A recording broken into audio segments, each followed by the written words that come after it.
Hi guys, this is Jason from Excel Performance. Today we're going to be talking about what athletes actually need to be doing strength and conditioning.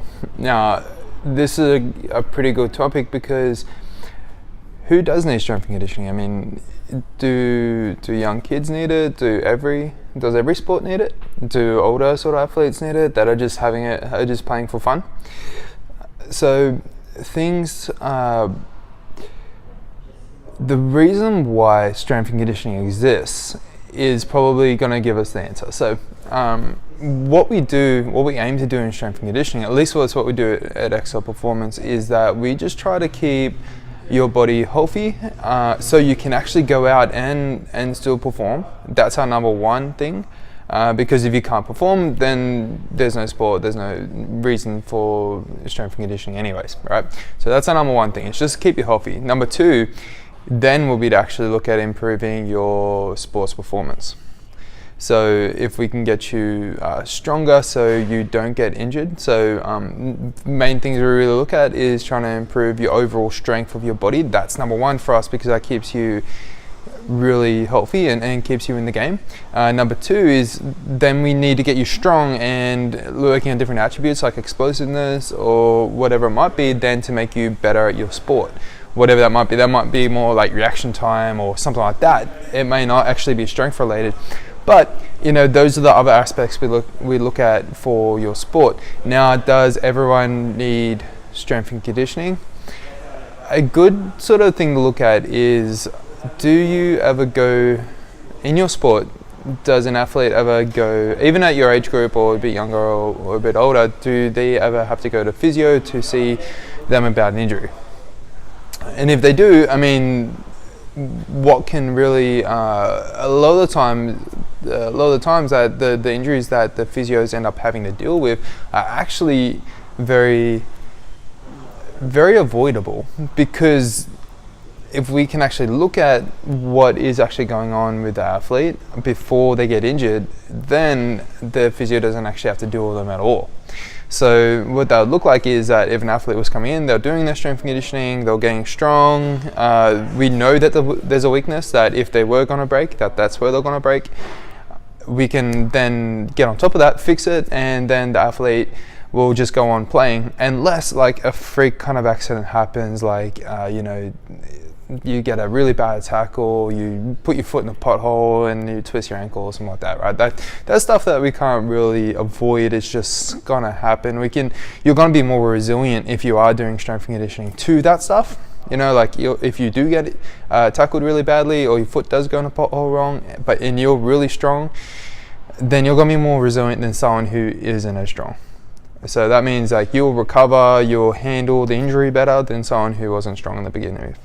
So with that being said, if you could understand that if you can just stay generally healthy and strong just by doing strength and conditioning, then you'll find that physio's jobs are going to be for the stuff that's unavoidable or potentially even overuse injuries, but not just general stuff that could have been avoided the entire time, like hamstring tears and muscle tears and like just even impact injuries that because you were strong enough you could have handled it, but because you weren't strong you couldn't handle it, therefore you got injured.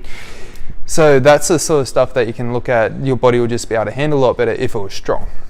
And then there's the performance aspects on top of it. So if you're in a sport where you need to be able to, running fast is really good, jumping high is really good, being strong in tackles or whatever it may be, if that sort of stuff is important to your sport, like reaction times and stuff like that, then the strength and conditioning definitely has a place. So why everyone kind of needs it is just for that kind of reason. It's just because if you are in that kind of sport, you could really benefit from all this. Why no one is doing it is because it's still very new. What we do here is new, it's controversial because we're working with younger athletes that would be in the gym and they need to be lifting weights. Sometimes they need to be lifting weights, not all the time, but usually they are. And that can be kind of controversial, and the benefits of this stuff is still pretty new too. Like it's extremely beneficial. Everyone's doing it. That's why your favorite athlete is doing it.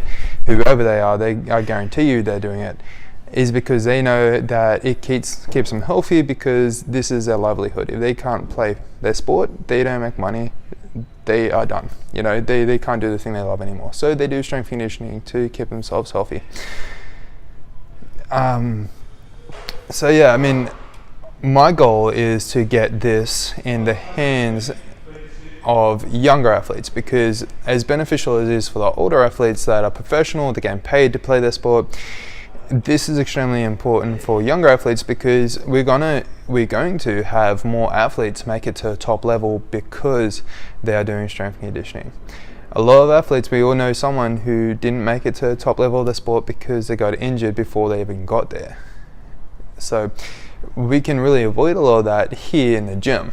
This is stuff that's going to be extremely beneficial, and we can really get kids to their full potential if they're actually in the gym training. If you're out in the field, there's no reason why you can't expect your coach to be your strength and conditioning coach as well. He's there to teach you your sport. If it's football, rugby, throwing, running, that's their job. And their job isn't to teach you that, to find out that you're weak in certain areas, and their job isn't to get you strong in those areas. So, but you do need someone that will. So the reason no one is doing it is just because it's very new.